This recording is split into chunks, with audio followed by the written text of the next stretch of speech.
Hey guys, this is Cano 5, and today we're going to continue the top 10 series, moving on to second baseman. So let's go ahead and get right into the honorable mentions. So our first honorable mention is going to be D. Gordon. I'm usually not a huge fan of cards like this, but you definitely can't dismiss this card because of his speed alone. He's definitely a huge impact, and this is more of like your traditional speedy second baseman.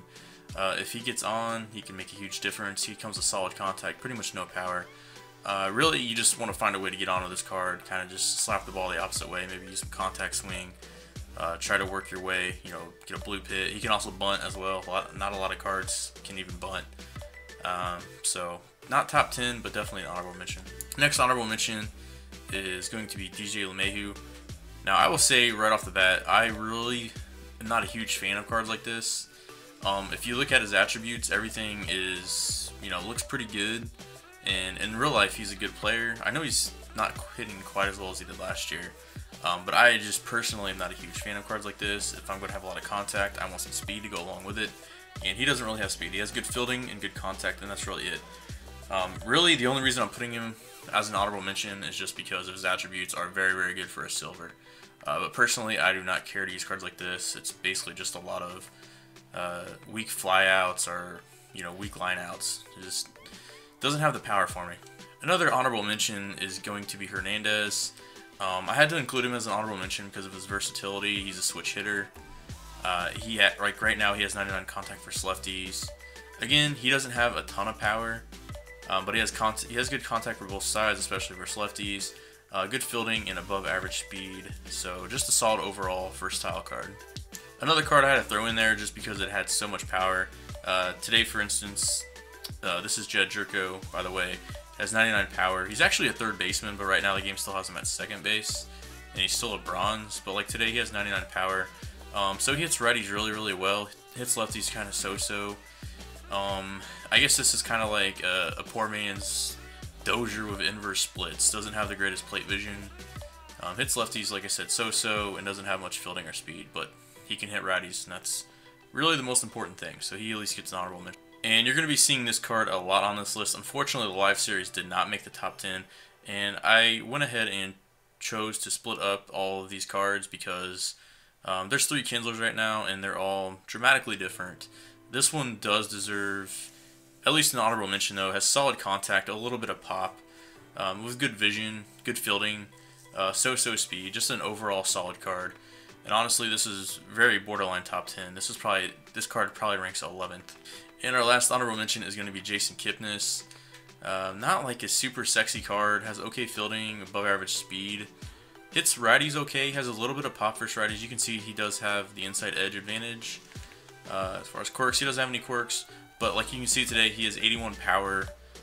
His base is 70 power. Hits lefties, so-so. I mean, it's decent pop for a second baseman. But I do like this card because he bats left-handed and has a little bit of pop versus righties. So we're going to move on to our top 10 list now. So, starting at number 10, and before I get into this, guys, I know you guys are asking a lot, like, why am I not including secondary positions in this? I'll mention it, but they're not going to be in the honorable mentions, and they're not going to be in the top 10. So, I just want to mention before we, do this top 10 list, Corey Seager is personally my favorite card to play at second. He has a secondary at second. So if you guys do ask, if I was including secondaries, he would probably be on top of this list. But he's a shortstop, so we just don't want to confuse things. We don't want to put too many cards in this list, and we want to make sure we actually spotlight all the second basemen, because a lot of you guys might not be aware of the second baseman. So not only is this helpful for like seasons mode, but it can also be very helpful for Battle Royale. Anyways, number 10, I'm going to Neil Walker. And this is really close between him and the live series Ian Kinsler. It's actually very, very close, but Neil Walker has a slight advantage because he's a switch hitter. He has a little bit of pop versus both sides, compared to most second basemen. And you can see today, like when he has good inside edge, he's actually very valuable. So he has 81 power versus righties and 83 contact versus righties. It's not something we can always count on, but I do notice Neil Walker a lot of the time does play up. But really, guys, he's just a good hitter, and he's a switch hitter. and that's really the main reason I'm including him in my top 10. The fielding and speed is so-so. So definitely not the best card. This is more of a personal preference, and I'm kind of just spotlighting a good switch hitter with some pop at second base. So we're going to move on to number 9. So Brian Dozier actually has the most power, as far as I know, out of all second basemen. He doesn't have the most contact in the world, but I had to include him in the top 10 because, again, I usually like to favor power. That being said, his fielding is not very good, but it can probably get the job done at second base. He can also play shortstop as well. I would not recommend that, though. His speed is, pretty much below average for a second baseman, but really what you're looking at for this card is pure power. At number 8, I have this Impact Veteran Aaron Hill card, and I really do like this card. It kind of reminds me of the No Walker or the Live Series Kinsler, but I like it that he has 70 plus power versus both sides, and he actually hits righties a little bit better. So this is a card you can plug in your lineup and you don't have to worry about platooning at all. He also comes with good fielding, at least at second base, 78 fielding. So, guys, I just want to say before we move on, again, we're at number 8 right now. Honestly, any of the honorable mentions that I've already brought up, and probably, No Walker, Dozier, and Aaron Hill, they could probably all be interchanged. It's all pretty close. It's personal preference. I just kind of like having my site. If I'm looking for somebody to have good power, I'm looking for that threshold of 70 plus, and he fulfills that threshold. So he comes in at number 8. Coming in at number 7, and this was a hard card to rank as well. I had this card all the way up to, I think, number 5, but I decided to keep him back down at number 7, and we'll go into reasons later on when we go over the next few cards. I really had to think about if I would take this card over the next few that I'm about to mention, and I decided to keep him on the lower end of the spectrum. That being said, this is a very, very solid card. Has a little bit of pop for second base and very good plate vision, good contact. Really, really good fielding and reaction. Some of the best fielding you're going to get at second base, and above average speed at 76. Definitely a solid all-around card. And I'll go into the next few cards and show you why I would prefer those guys over Phillips. But Phillips is very solid all-around nonetheless. So this is going to kind of be 6A and 6B. And it's going to be both the Canos. I was thinking about splitting them up, but they're kind of similar. I would honestly probably prefer the Live Series Cano because he hits lefties better, and he does have some good quirks. Road Warrior, Night Player, and First Pitch Hitter. So it's nice having those little bonuses, and he has the inside edge. Like today, he would be at 74 contact versus lefties and 63 power versus lefties, which isn't bad at all. Also has good plate vision and very good fielding for a second baseman as well. I'll show you guys the All-Star version. Now this card, you pretty much have to platoon. That's why I couldn't put him any higher. And that's why I kind of think the Live Series is better overall, because you don't have to platoon him. This card is definitely the best card you can have in the game versus right-handed hitters. That being said, you see a lot of left-handed hitters in the game, and you can't see the handedness in the pre-lineup screen. So you could absolutely get screwed by putting this card in your lineup, even if you give him good protection, because he's going to be pretty much useless. He doesn't really have any speed. Nonetheless, though, these two cards I would rather have over a card like Phillips because they bat left-handed.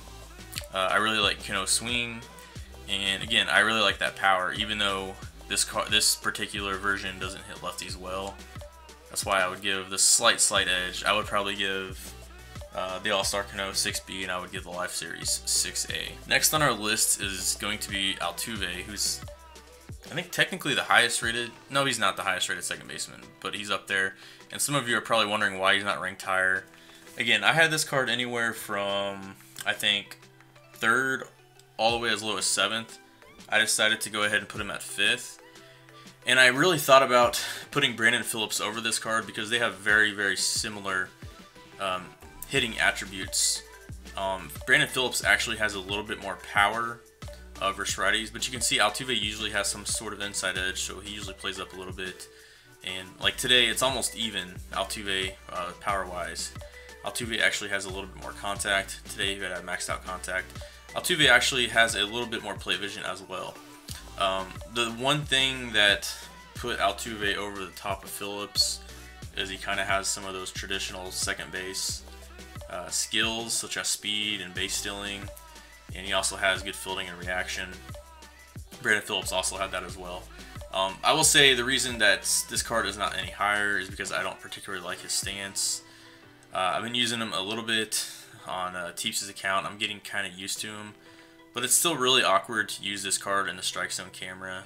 So if you use strike zone, I could see why he's tough to use.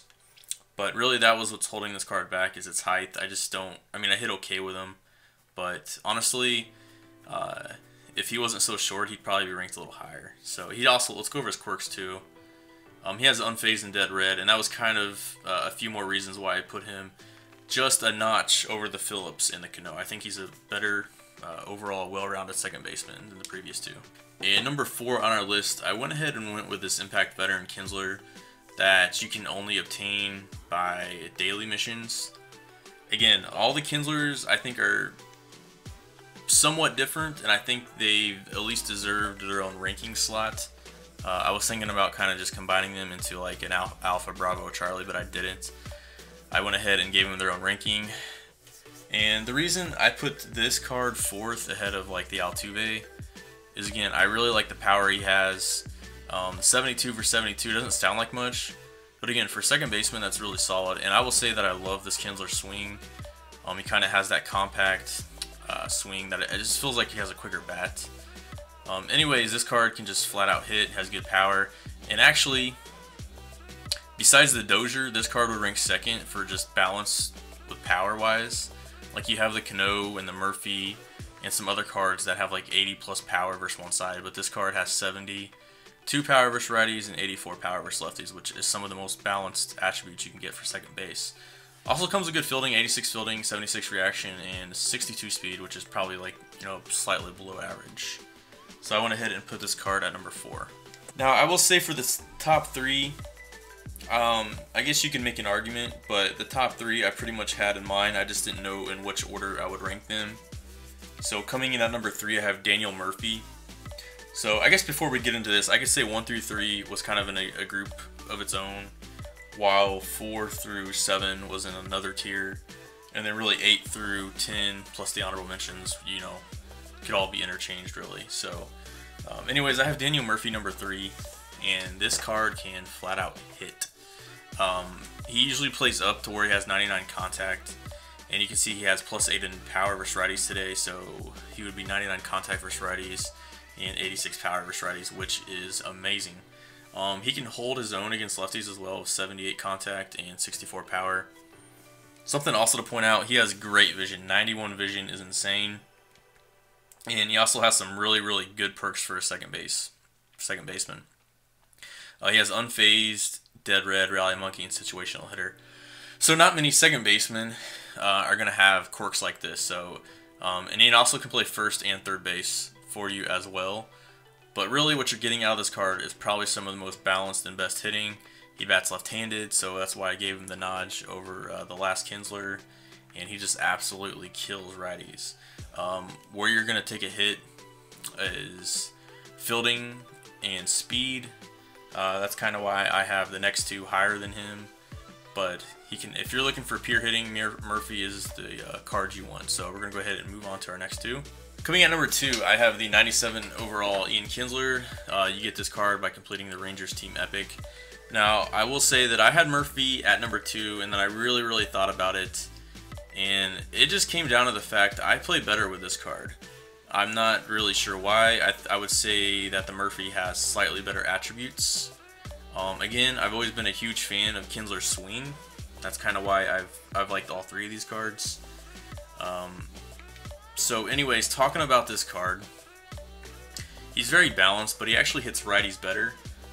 He has 97 contact versus righties, which is up there with a Murphy. And he has 71 power, so he doesn't have quite as much power, but again, I just really like his swing, and I hit better with him compared to when I use Murphy. He's not going to come with any quirks, that's the one downside. He's also going to hit lefties really well, I would say, for a second baseman, 70-72. I would prefer a card like this over his Impact veteran version, because you're going to face righties more often. This card also has like 22 more vision than the Impact veteran one.